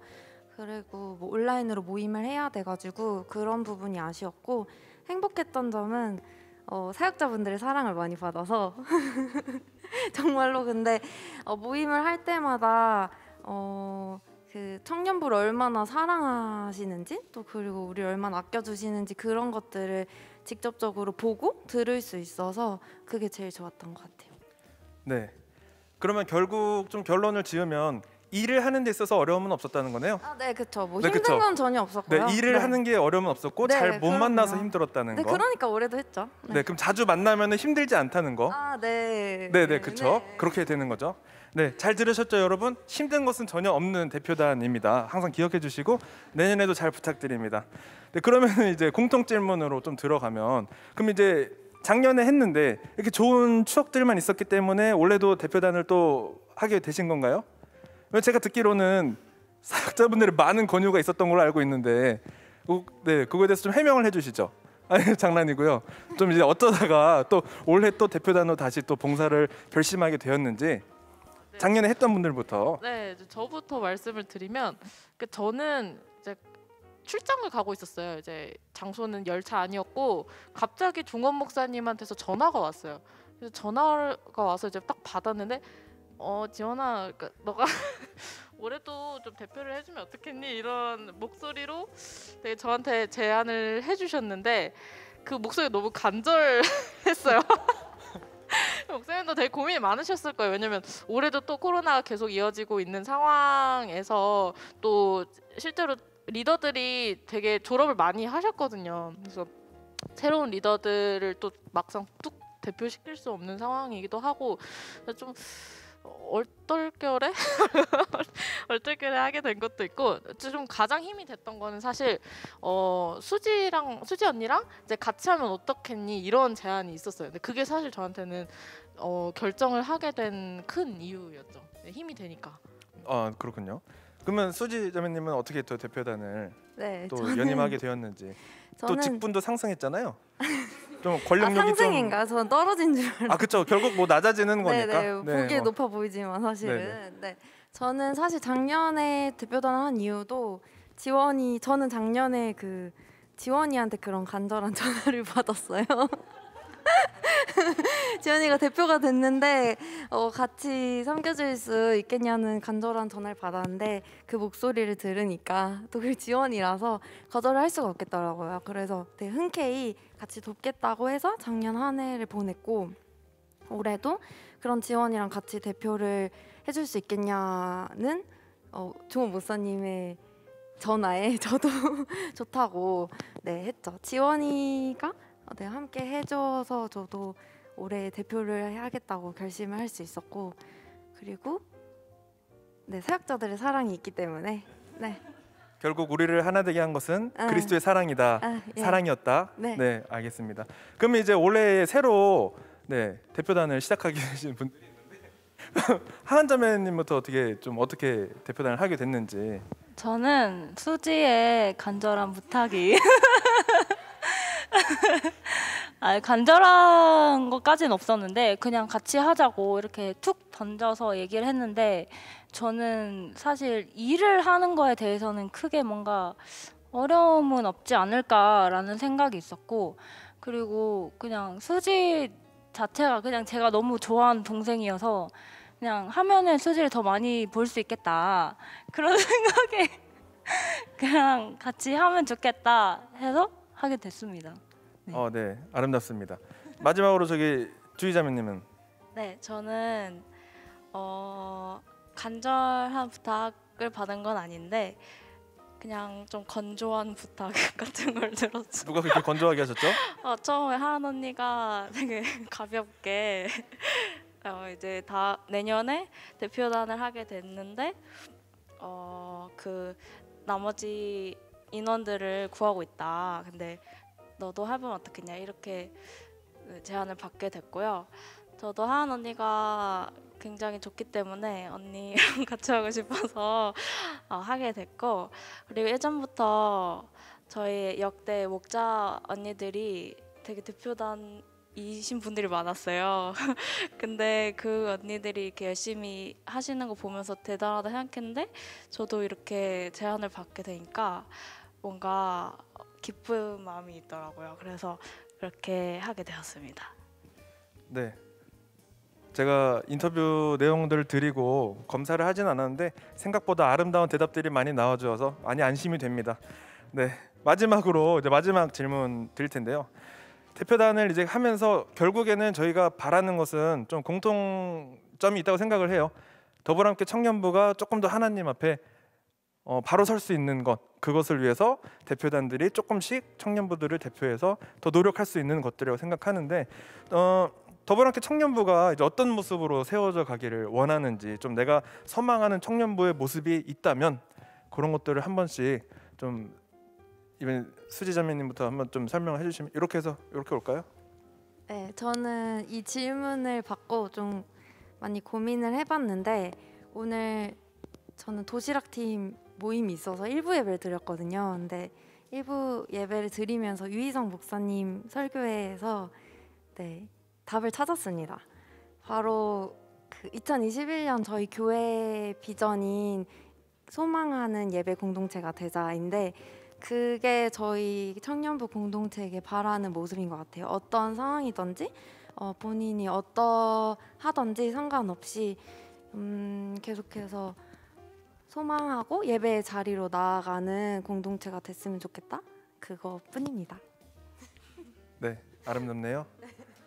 주희자매님은? 네, 저는 모태신앙이었기 때문에 많은 수련회를 다녀봤었는데 얼마 전에 청년부 수련회에서 어떤 형제님이 수련회가 참 좋다. 그 이유가 그런 수련회 다 기독교인 하나님 믿는 사람들이 모여 있는 그런 사람들 축제인 것 같다고 하셨던 게 기억이 많이 나요. 그래서 저희 청년부가 그런 축제 같은 공동체가 되었으면 좋겠다는 생각이 많이 들고 이렇게 같은 가치를 가지고 산 사람들끼리 이렇게 모이기도 쉽지 않다는 생각이 드는데 그런 사람들끼리 되게 기쁨도 같이 하고 때로는 슬픔도 같이 하는 그런 안전하고 그런 튼튼한 공동체가 되었으면 좋겠다는 소망이 있습니다. 네, 감사합니다. 지원자매님은? 네, 저는 저희 비슷한데요. 좀 팍팍하게 느껴질 수 있고 그런 과정도 있고 또 어떤 때는 좀 지칠 수도 있잖아요. 그런데 그럼에도 불구하고 청년들이 이제 같이 즐거웠으면 하는 그런 바람들이 있어요. 그리고 그럼에도 불구하고 우리가 할 수 있는 것들을 계속해서 찾아 나가는 공동체였으면 좋겠다 하는 바람들이 있습니다. 네, 감사합니다. 네. 네, 저는 얘기를 하려고 했는데 수지가 이미 말을 중복 괜찮습니다. 중복 봐드립니다. 역시 이게 한 마음으로 되는 그리스도 안에서 보기 좋습니다. 저도 되게 소망하는 예배 공동체를 살아냈으면 좋겠다고 생각을 했는데 그게 뭔가 되게 말로 이렇게 하기는 되게 쉽잖아요. 근데 살아내는 건 정말 어렵더라고요. 그래서 뭐 저부터도 그렇게 해야겠지만 하나님 나라를 함께 소망하고 또 같이 예배를 드리면서 공동체 안에서 좀 진실된 모습으로 같이 성장해 나갔으면 좋겠다. 그런 모습들을 좀 많이 바라고 있는 것 같습니다. 네, 저희 지금 대표단이 이제 소망하는 청년부의 모습을 함께 나누었는데, 저는 이게 대표단의 소망이 뿐만 아니라 저희 더불어함께 청년부 모든 청년들의 소망이라고 생각을 합니다. 그래서 오늘은 좀 이렇게 해서 대표단 소개를 해드렸는데요. 제가 부탁드리는 것은 오늘 이제 결모임이 끝난 다음에 마음에 갑자기 어떤 뜨거운 마음이 있으신 분들은, 저희 요즘에 이제 언택트 시대지만 선물은 마음껏 할 수 있잖아요. 기프티콘, 눈에 보이는 기프티콘으로 많이 선물해 주시고 힘내라고 응원한다는 말씀 좀 같이 해주면 참 좋을 것 같습니다. 그래서 저희 이 시간에 잠깐 대표단들 올해 동안 계속해서 섬겨 주실 텐데, 봉사해 주실 텐데, 대표단이 언제나 하나님 앞에서 청년부 공동체를 함께 세워갈 수 있도록 하나님께서 인도하시길 바란다는 마음으로 잠깐 기도하고 제가 마무리 기도하고 오늘 더톡 라이브 마치도록 하겠습니다. 기도하겠습니다.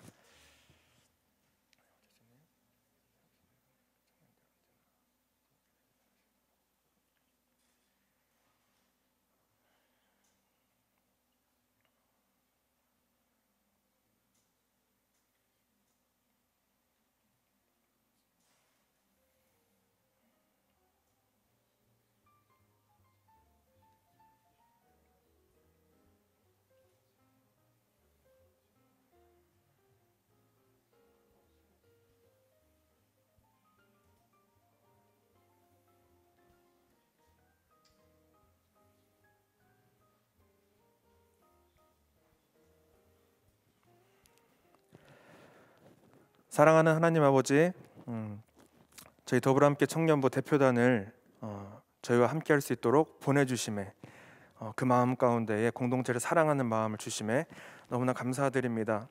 가장 아름다운 청년의 때에 하고 싶은 것도 많고 놀고 싶은 것도 많지만 그 무엇보다도 하나님을 따라 사는 삶이 가장 가치가 있고 중요하다는 것을 알았기에 그 모든 중요한 순간들, 시간들 내려놓고 하나님께 헌신하고 공동체를 위해서 봉사하는 대표단 한 사람 한 사람을 주님께서 기억하여 주시기를 간절히 기도드립니다. 대표단뿐만 아니라 저희 더불어함께 청년부가 언제나 하나님 나라를 소망하며 공동체와 함께 하나된 마음으로 그리스도의 사랑을 함께 나누고 함께 하나님을 나라를 향하여 나아갈 수 있도록 언제나 우리들의 마음을 지켜주시고 우리들을 인도하여 주시기를 간절히 기도드립니다. 다시 한번 너무나 감사드립니다. 사랑합니다. 예수님의 이름으로 기도드렸습니다. 아멘. 네, 더톡 라이브 모두 마쳤고요. 결모임 재밌게 하시기 바랍니다. 수고하셨습니다.